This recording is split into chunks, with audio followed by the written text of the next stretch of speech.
Welcome back to Mind Pump TV, guys. I'm your host, Danny Matranga, and today I'm going to show you my favorite movement for lower back pain, managing lower back pain, and building up the requisite core and trunk strength to eventually get away from whether it be acute or chronic lower back pain. Now, before we dive into the technical stuff as to how to perform the movement, I want to be sure you guys have access to our back pain guide. We put together some additional free resources for you guys in this guide that will help you with managing, like I said, acute and chronic back pain. So please feel free to check that out. It's in the description below. Let's get into the exercise. So when it comes to performing the bird dog, I want you guys to think two primary things: stability and rigidity. I want you to feel as though you are locking everything in while you perform the movement. Don't be hyper loose with it, throwing your arm and leg out. I want you guys to focus on doing the movement properly. So to set up, start in a quadruped position like so. My arms are directly beneath my shoulder blades with a 90-degree angle at the knees, and my thighs are kind of positioned vertically down straight from my hips. From here, I'm going to extend, okay?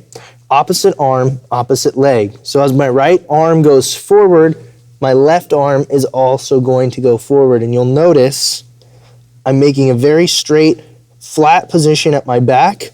I'm contracting my left glute, my backside glute, and that's what's raising that hip. So again, by contracting my glute here and extending my shoulder forward here, I'm forcing my core to stabilize contralaterally, left arm and right knee.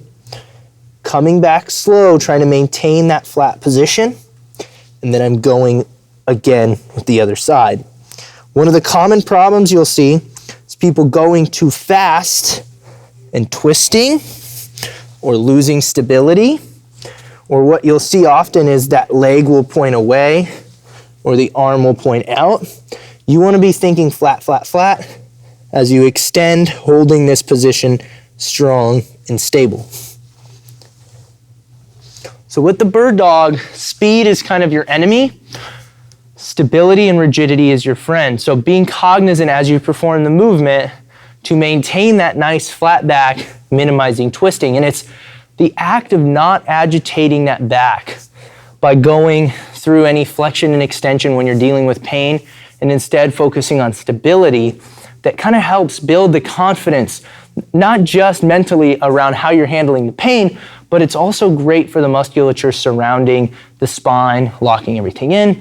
And movement is great, right? Motion is lotion when you're dealing with pain. So if you can do things that don't hurt, it's often a fantastic first way of treating something like back pain. That's why I'm such a big fan of the bird dog, is because unlike crunches, which are a fine exercise, right, for certain populations, we don't have to do a lot of bending.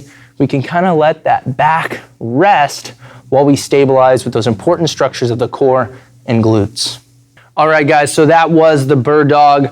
It's tremendous for building stability in the core. It's very low impact, doesn't require a lot of spinal flexion or extension at all, which can be gentle if your back is in that cranky spasm cycle that you might have after some type of acute issue, or it's even gentle on the traditional chronic back pain we often see. Now, before you go, if you haven't already, be sure to download our back pain guide. I want you guys to have access to that so you can help manage your pain as best possible. Thanks so much for tuning in to Mind Pump TV, and good luck with your back pain.